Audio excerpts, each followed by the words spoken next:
dog attack. The mob was in DeLeonardo's blood. He was the grandson of a Sicilian-born member of the original Black Hand faction of Italian immigrants to the United States that staked its claim to criminal dominance in Brooklyn in the early 1900s. As he rose through the Gambino family, DeLeonardo excelled across the criminal spectrum. He was an earner and a burner, in the parlance. He brought in millions through construction rackets, and he could hand out a beating, or worse, as necessary to intimidate or eliminate anybody who posed a problem. His decision to flip, when faced with the slate of charges that threatened to keep him behind bars for the rest of his life, sent tremors through the mob world. When he started to cooperate, DeLeonardo gave prosecutors and the FBI reams of information about crimes that he and others had committed over decades. Ultimately, he would testify in a dozen trials and contribute to the convictions of about 80 gangsters. But when it came to the Hidell murder, DeLeonardo had only a few precious dribs of actionable information. Most importantly, a fellow Gambino family member, Thomas Carbonaro, once told DeLeonardo that he had driven the shooter, Boyle, to and from the Hidell hit. Carbonaro also boasted that they had enlisted Matera to lure Hidell to the scene and to alert the hit team that the target was in place through that payphone call from inside Scarlett's. After years of investigation, Otto and the team started to get results in court.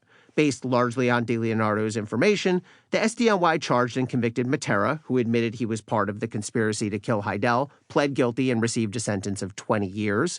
Carbonaro, who was convicted of plotting to kill Hidell, among many other crimes, and sentenced to 70 years behind bars.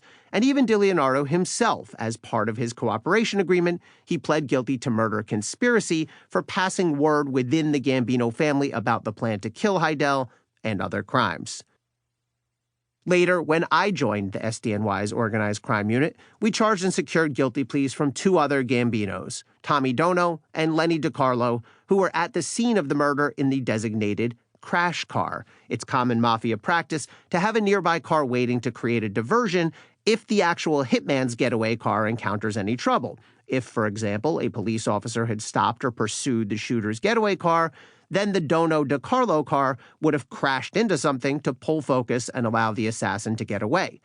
Both were sentenced to 15 years in prison. Eventually, the SDNY charged and tried Boyle, the shooter. The jury, somewhat bizarrely, found Boyle not guilty of murdering Hidell, but guilty of racketeering conspiracy charges, meaning that Boyle was part of the Gambino family and knew that the family was involved in multiple crimes, including murder. The judge sentenced Boyle to the maximum of 20 years, specifically finding at the sentencing hearing that he had in fact killed Hidell. This can and does happen in our criminal justice system. Even if a jury acquits a defendant on a particular count, the judge can still find at sentencing that the charge was proven by a preponderance of the evidence, essentially more likely than not, and sentence accordingly. Sounds like a clean sweep, or nearly that. All the main players who carried out the murder of Hidell that night in the parking lot at Scarlett's were charged, convicted, and sentenced to prison terms, though some of them ultimately felt a bit light. 15 or 20 years is a long time behind bars, but didn't seem fully adequate for such a cold-blooded, premeditated murder. But even after all these convictions, there was still one thing we could not ignore, one thing that simply had to be true. Daniel Marino, Hidell's own uncle, married to his mother's sister, was behind it all. This Dan Marino was, of course, not the rifle-armed Miami Dolphins quarterback from the 1980s and 90s, but the cold-blooded Gambino family powerhouse from the past 6 decades. We knew Marino had to have been involved purely by dint of his position near the top of the Gambino family and his familial relationship with Hidell. Indeed, according to DeLeonardo, when he learned that Hidell was cooperating with the FBI and would need to be eliminated, he sent word to Marino, who was then in federal prison in Pennsylvania. This is why, years later, as part of his cooperation deal with the SDNY, DeLeonardo pled guilty for his part, small as it was, in the murder conspiracy. As a savvy mob veteran, DeLeonardo recognized that nobody could put hands on Danny Marino's nephew, never mind kill him, without Marino's blessing.